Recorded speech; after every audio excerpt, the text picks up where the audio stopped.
Hello and welcome. Today I'm going to show you how you can change your location within the Facebook Marketplace on your iPhone.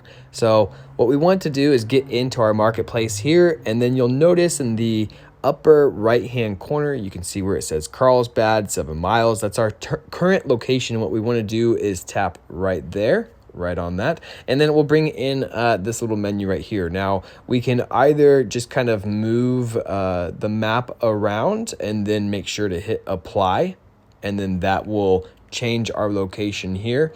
The other way to do this is, again, we can tap on our current location, and we can actually type in the name of the location that we want. So I'll go ahead and hit Carlsbad here. And again, important, we need to make sure that we select apply down at the bottom. Otherwise, the change won't be made. So I'll select apply.